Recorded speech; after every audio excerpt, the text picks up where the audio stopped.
Bom dia, mais uma vez estamos no ar, agradecidos por sua audiência e nós temos algumas orientações inicialmente. Que a graça e a paz do Senhor Jesus esteja com toda a sua casa. É um prazer mais uma vez estar com você e nós temos algumas orientações. Nós temos feito muito anúncio, falado alguns nomes aqui durante a programação. E isso andou incomodando algumas pessoas.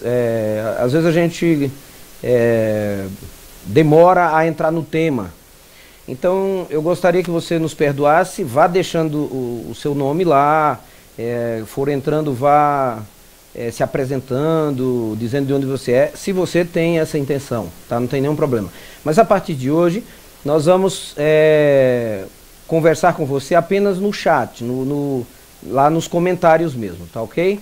Então, muito obrigado mais uma vez por sua audiência, por seus acessos.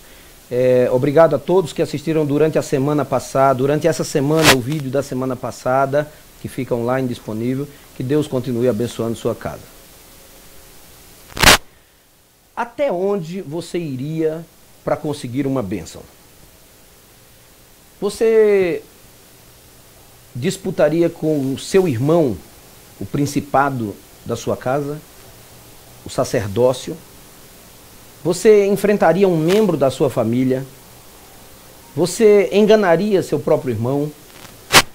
Você seria capaz de fazer o que mais para conseguir aquilo que você queria? Até onde você lutaria por uma bênção?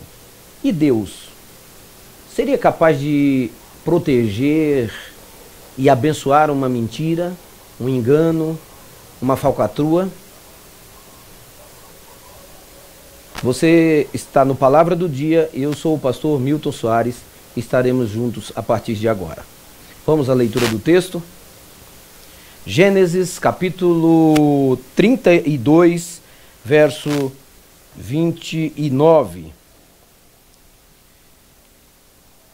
Ele lhe perguntou: qual é o teu nome? Jacó, respondeu ele. Então ele retomou: não te chamarás mais Jacó, mas Israel, porque foste forte contra Deus e contra os homens, e tu prevaleceste.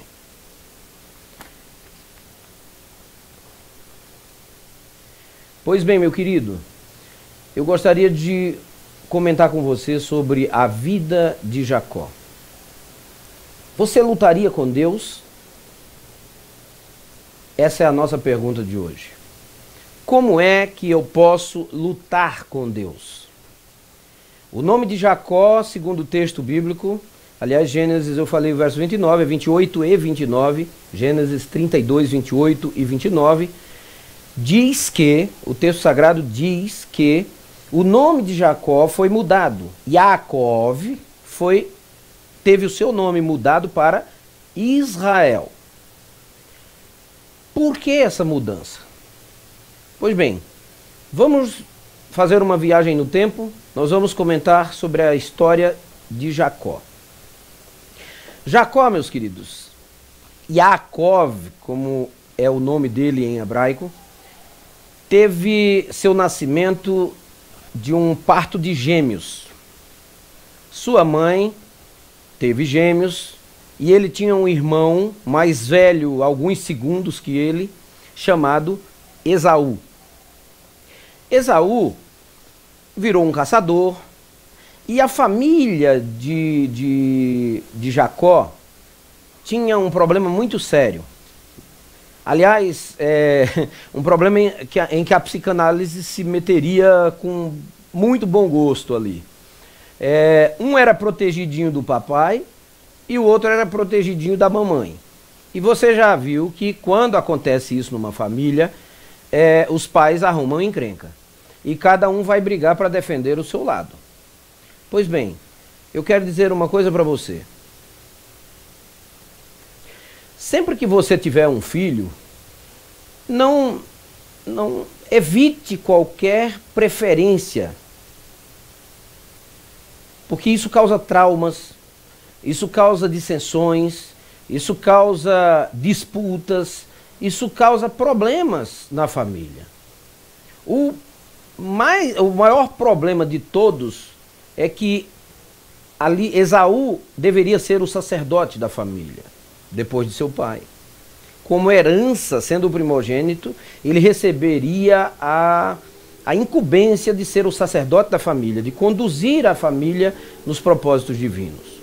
Acontece que Esaú estava pouquíssimo interessado nisso. E a coisa começa já a desandar, porque Esaú vira caçador, e Esaú arrumava mulheres de outros povos, pagãos, povos que não conheciam o Deus de Abraão e nem de Isaac, seu pai.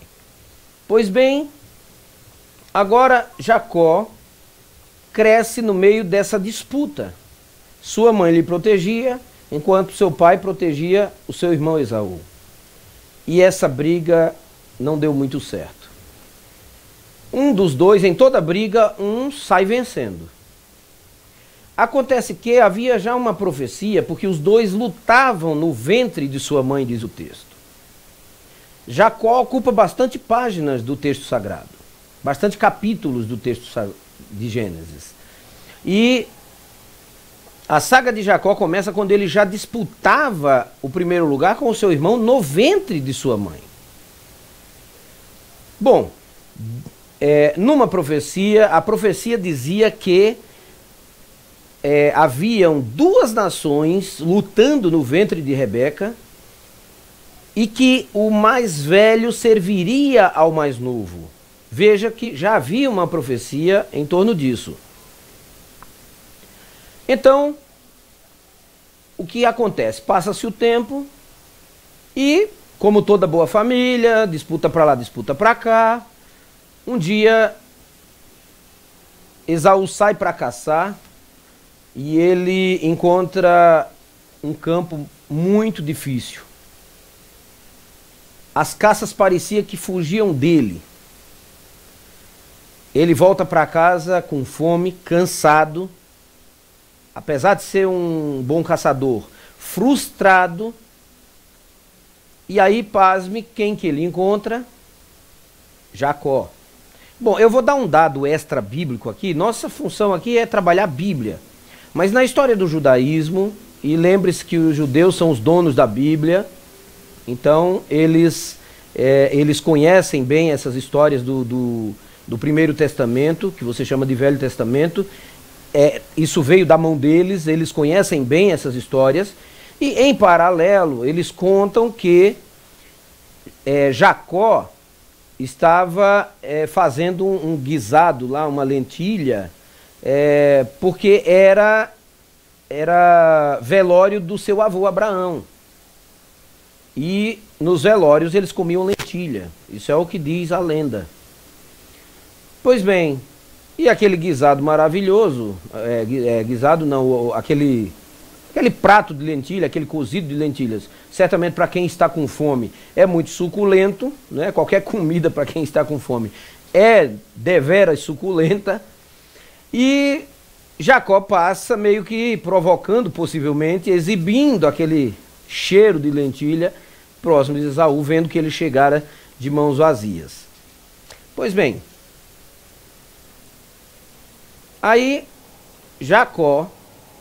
Esaú não demora a responder à provocação e diz: dá-me esse prato de lentilha. Jacó diz assim: não fui eu que fui caçar e voltei frustrado? Eu estou aqui em casa, cozinhei, eu estou passando muito bem, obrigado. Me dá seu prato de lentilha, diz Esaú. E Jacó, de forma provocativa, diz assim: olha, vamos fazer um negócio. Eu te vendo a minha lentilha. Ah, tá, e o que você quer? Ele diz assim: você me dá a sua primogenitura, eu te dou o prato de lentilha. Na sua cabeça, meu querido telespectador, meu querido Facebooker, você entenderia ou você aceitaria se o seu irmão dissesse a você assim, olha, eu te dou minha primogenitura desde que você me dê um prato de lentilha? Você acreditaria nessa proposta? Acreditaria nesse negócio? Pois deixa eu dizer para você uma coisa. Jacó acreditou. E vou dizer uma coisa mais séria ainda. Deus levou a sério o fato de Esaú não valorizar a sua primogenitura. Todo mundo queria ser o primogênito. Primogenitura era uma dádiva de Deus. O primogênito tinha tudo do pai. Os outros irmãos, recebiam como se fossem as migalhas da sua própria casa. Pedacinho de terra, quantidadezinha de cabritos ou de ovelhas. Mas o primogênito herdava tudo. Não havia comparação com nada ser o primogênito e ser um irmão qualquer na família. Importava menos ainda se você fosse o segundo ou o último dos irmãos. Pouco importava. O que importava era ser o primogênito. Pois bem, aí fizeram um negócio, ficou tudo acertado. Isaac estava velho. E agora Isaac percebe que o seu dia de ser chamado para a glória está chegando. Seu descanso merecido está chegando. E tendo sido um pai muito passivo para Jacó, ou seja, dava toda a sua atenção para Esaú porque era o primogênito, mas nós estamos falando de diferença de segundos, queridos. Esaú era o primogênito só porque nasceu primeiro, mas aí nasce Jacó, veja, agarrado ao calcanhar de Esaú.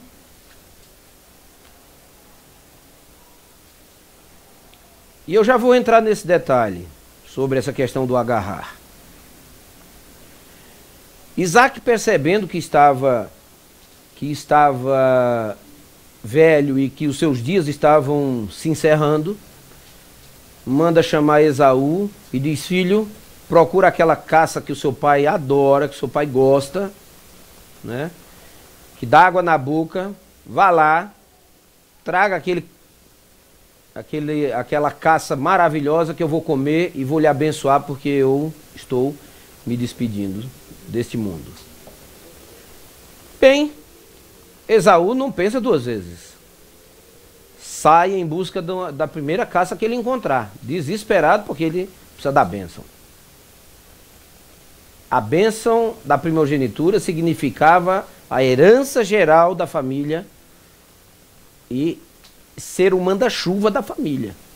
Ele era sacerdote, pai, manda-chuva, ele era tudo. O primogênito era tudo.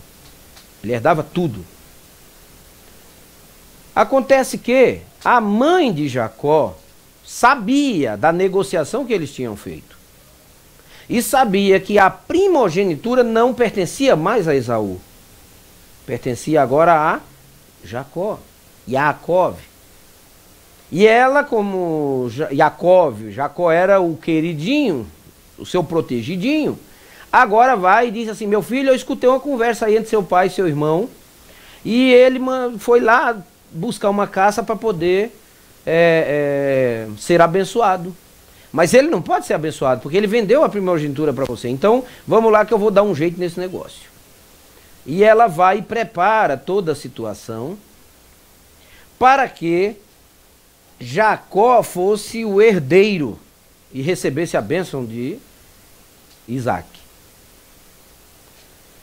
Bom, agora Jacó tinha um problema. Como é que ele ia se fazer passar por Esaú? Esaú era peludo e Jacó era liso. Mas a mãe sempre dá um jeito para tudo, não é? Mãe é mãe, né? E mãe faz qualquer coisa por um filho. E agora a mãe, Rebeca, diz assim: não, vá lá, mate o cabrito, que eu vou fazer o guisado que seu pai gosta. Eu vou trabalhar essa comida aí, que eu sei o jeito que ele gosta, eu sei como é que Esaú faz o guisado para ele. E pode deixar que eu vou cuidar de tudo. E o curioso é que Jacó sabe do problema que ele vai enfrentar. Ele diz assim, mas mãe, eu não tenho as mesmas características de Esaú. E se meu pai resolver me apalpar? Porque Isaac já estava cego a essa altura. E ele diz assim, filho, deixe com a mamãe. Deixa que mamãe sabe das coisas. Mamãe vai cuidar de tudo. Aí Jacó vai e prepara tudo. E ela ainda diz assim, me traga o couro do cabrito, tá? Eu não sei porque couro de cabrito fresco fede pra danar. Antes de ser curtido, todo couro fica muito fedorento. Quem nunca teve a oportunidade de ver um cabrito sendo morto, sendo tirado o couro, eu tive na infância, até hoje o cheiro é forte no meu nariz. A memória, aquilo gravou na minha memória olfativa, que até hoje está aqui impregnado. Fede muito. Tem um odor característico terrível. Mas o texto sagrado diz que Rebeca pôs envolto um couro de cabrito peludo em Jacó e vestiu Jacó com as roupas do seu irmão Esaú. E agora Jacó se apresenta perante o seu pai e diz, pai, aqui está o guisado. Deixa eu lhe dizer uma coisa, querido, mais uma vez. Isaac não foi enganado. Ele viu que aquilo era uma falcatrua, dá para perceber notoriamente no texto. Tanto que ele diz assim, ó, você quer ver como é que o texto diz? Quer ver que ele sabia do negócio? Primeiro, eu duvido que um pai não soubesse da negociação que o filho tinha feito com o outro. Mas se ainda assim você quiser acreditar que não sabia, eu vou lhe mostrar um texto aqui, verso 27, olha isso. Capítulo 27 de Gênesis, verso 22, diz assim, Jacó aproximou-se de seu pai, que o apalpou e disse, a voz é a de Jacó, mas os braços são os de Esaú. Até parece que eu vou entender que um filho tem a voz de um e o pelo do outro. Não dá para crer num negócio desse, né? Você não vai me dizer que você crê numa ladainha dessa, né?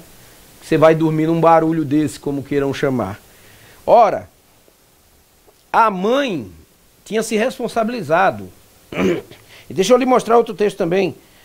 O mesmo capítulo 27 de Gênesis, quando Jacó questiona a mamãe, ela diz assim, deixa com a mamãe, filhinho. Sabe o que ele diz?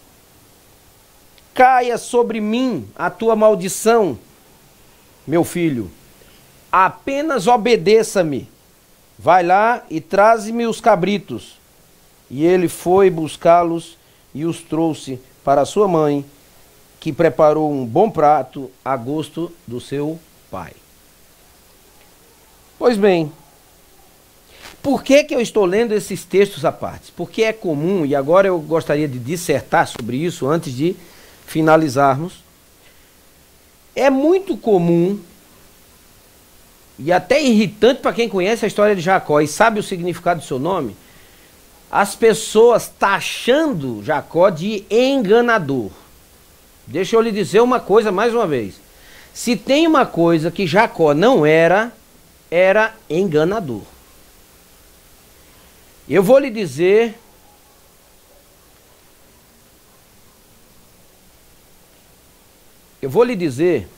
o que significa o nome Jacó. Jacó, Yaakov, a palavra Yaakov vem de uma raiz Akeb. Akeb em hebraico é calcanhar. Preste bem atenção. Só que quando você acrescenta o Yud lá, a letra que seria equivalente ao nosso Y, ele dá um outro sentido, dizendo que é aquele que salta sobre, ele seria o... ele é aquele que luta e vence. Ele é aquele que se sobrepõe a alguém, a alguma coisa, a algum propósito. Ele parte para cima e vence. Então, O nome Yaakov significa aquele que luta e vence, aquele que se sobressai. Não existe esse termo enganador no significado do nome Jacó, pelo amor de Deus. Se você já falou isso alguma vez, retire do seu vocabulário. Uma pessoa que matou um bandido que invadiu sua casa uma vez, matou um bandido para defender sua família, ele não é um assassino profissional.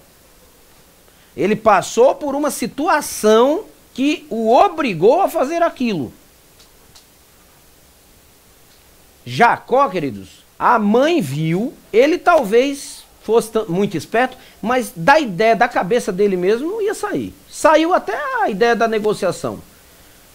Mas a ideia de como ia fazer o processo para transferir a bênção para ele, era um negócio praticamente impossível. Impossível. Então, grave bem uma coisa. Por que que Akeb, por que que o nome Yaakov vem de uma raiz da palavra calcanhar? Porque o nome dele foi dado em função de ele ter nascido segurando o calcanhar de Esaú. Ora, tá na cara o significado do nome. Aí você vem me arrumar balelas, apetrechos para pendurar no pescoço de Jacó, para condenar Jacó. Jacó foi o pai da maior religião monoteísta do mundo. Hoje você tem cristianismo porque Jacó teve 12 filhos que deram nome às tribos de Israel. E de Israel veio o Salvador, que rejeitaram o Salvador, que foi rejeitado por seu povo, e abriu a salvação para você e para mim. Então como é que você quer tornar o pai da sua religião um pecador?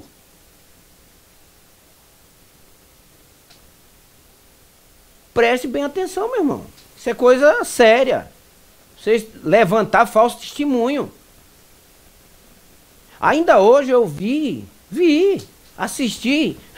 Eu falei, vou ver o que alguns falam aqui sobre Jacó. Mas não deu outra. O primeiro vídeo que eu peguei, um camarada, não vou nem dar aqui a deixa, né, a ideia, porque é muito chato, mas botei lá, o que o judaísmo diz sobre Jacó.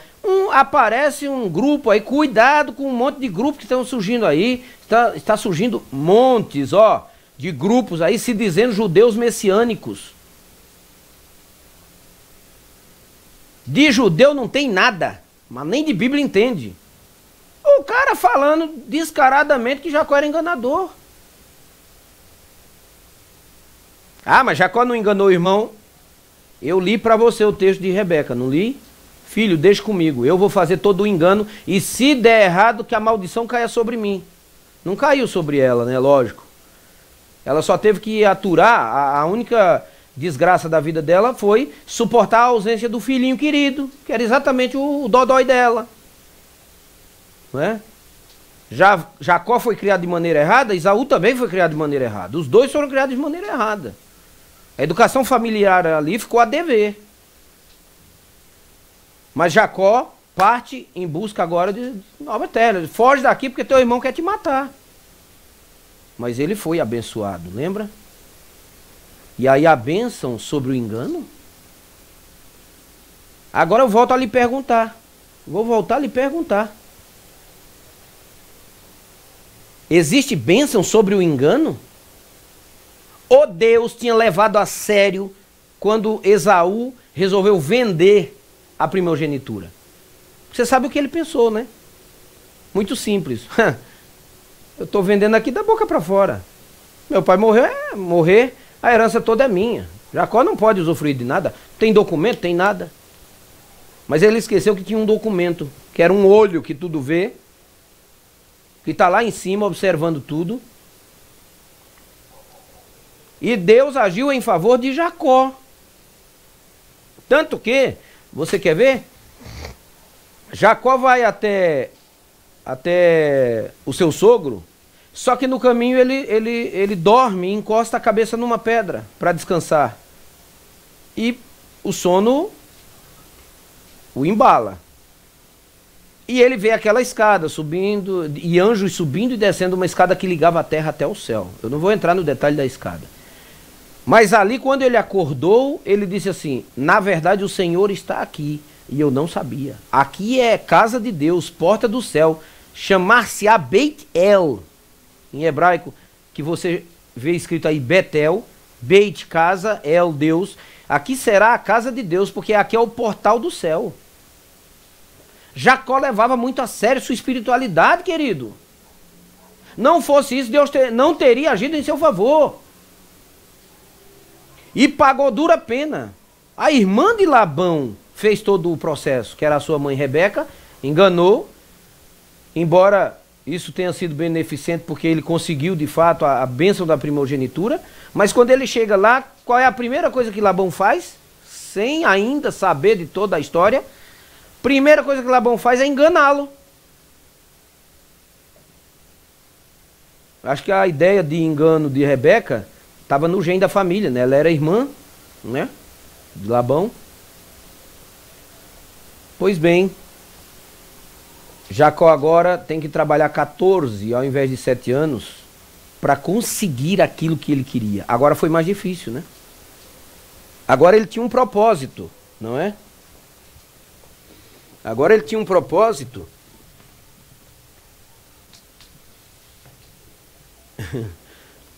Tá começando a cair o cenário aqui. Dá a Bíblia aqui, por favor.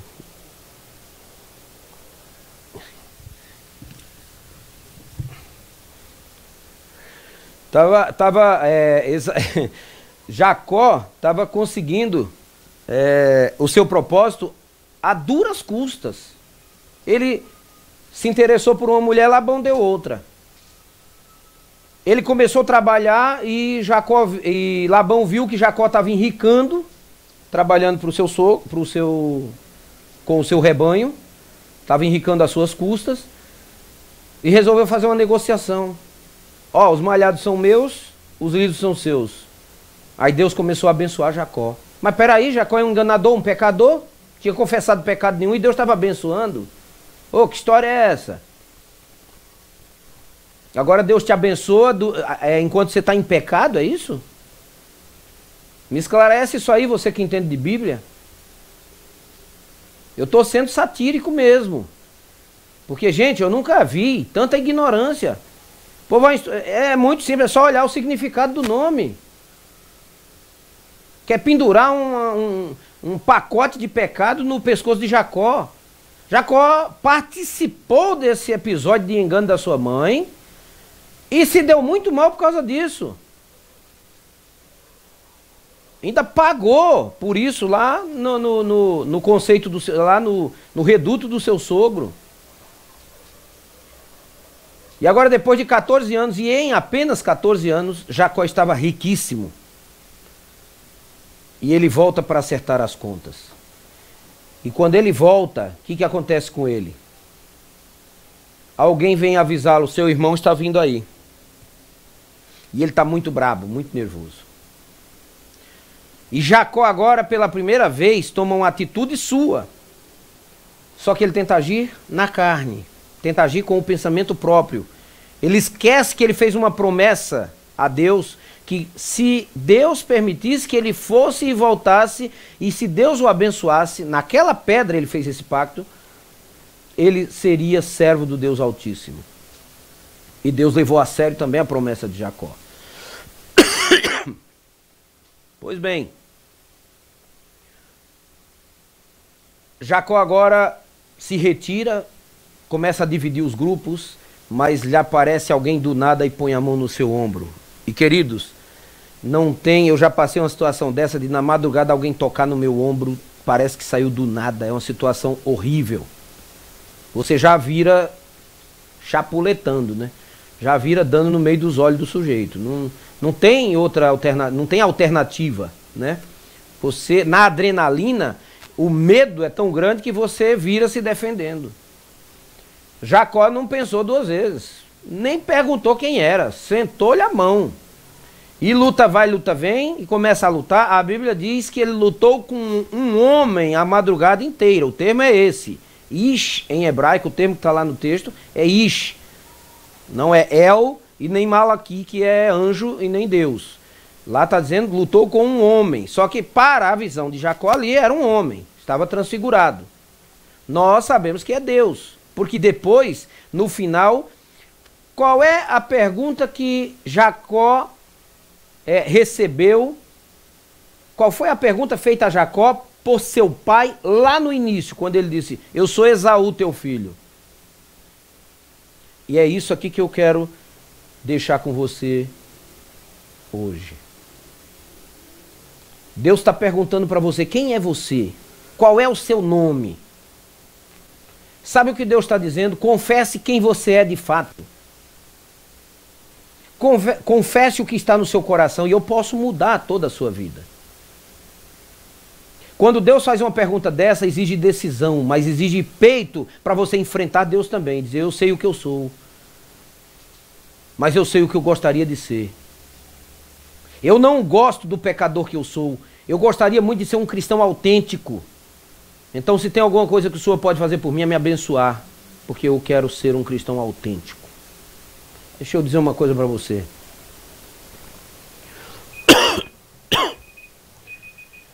Veja, não tem jeito de você ter um encontro com Deus e não passar por nenhuma mudança. Não tem outro jeito. Se você se encontrar com Deus, tenha certeza, tem que haver uma mudança. Todo encontro com Deus gera mudança. E com Jacó não foi diferente. O que Jacó fez quando ele disse? Deus fez a ele a mesma pergunta que o seu pai fizera há alguns anos atrás. 14 anos antes, Jacó diz assim: eu sou Esaú. Ele diz para seu pai. Jacó mentiu naquela ocasião. Jacó tentou ser o que ele não era, ou quem ele não era.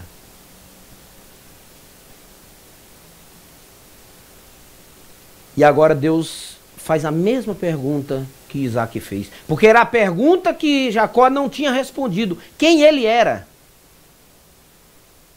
Agora Jacó diz: eu sou Jacó, eu sou Jacove, eu sou aquele que luta para vencer. E ele tinha acabado de vencer aquela luta. Tanto que ele segurou o anjo de uma forma que o anjo, lógico, né, não conseguia se livrar. Aquele homem, né, aquele anjo transfigurado, né, personificado ali em homem, não conseguia se livrar de Jacó. Não é que não conseguia, né?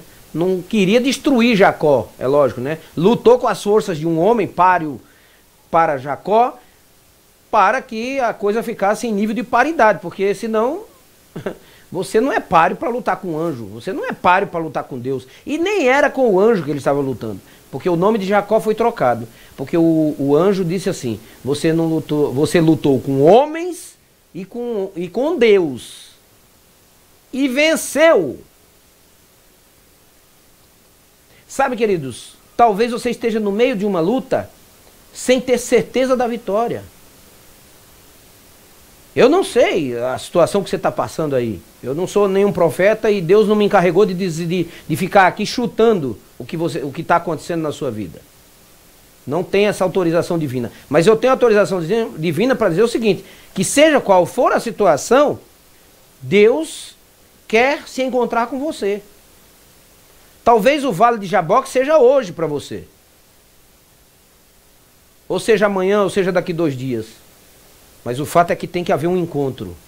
E nesse encontro tem que haver mudança. Jacó prometera se encontrar com Deus na volta. E Deus vai até o encontro de Jacó e diz: eu estou aqui. Mas você precisa primeiro me dizer quem você é. Hoje, no reduto da sua cama, lá no seu quarto, trancado a sua porta, como disse Jesus, converse com Deus. Diga: Senhor, talvez até agora eu tenha tentado ser quem eu não sou. A partir de hoje eu me dispo perante o Senhor. Toda a minha roupa de pecado está aos teus pés. Então, Senhor, muda a minha vida. Eu não vou te deixar em paz enquanto o Senhor não me abençoar. Foi o que Jacó disse a Deus. E eu espero que seja a sua decisão hoje. Mas primeiro, confesse quem você é. E assim Deus poderá mudar a sua vida. Muito obrigado por sua audiência. eu quero orar com você. Pai eterno e bondoso, eu me dirijo a Ti, Senhor, neste momento, suplicante por uma bênção especial sobre todos esses que nos assistem neste momento.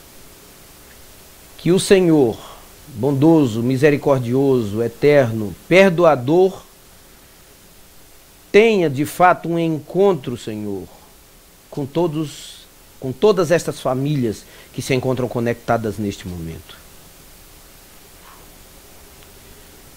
Que nós sejamos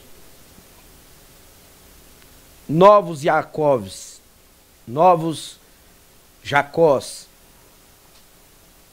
não para enganar, não para subestimar, não para mentir, mas para termos um encontro verdadeiro contigo. Que o Senhor nos guie, nos guarde, nos ensine, nos repreenda se for necessário. Fale sempre conosco, Senhor, não somente aquilo que nós queremos ouvir, mas aquilo que necessitamos ouvir. E que sejamos corrigidos para a Tua honra e glória. Que sejamos amparados por Tua forte mão e direcionados por Teu Santo e bom Espírito. É em nome de Jesus que eu te oro, te suplico e te agradeço, hoje e sempre. Amém. Querido, eu vejo você no próximo domingo. Muito obrigado por sua audiência e que Deus abençoe toda a sua casa.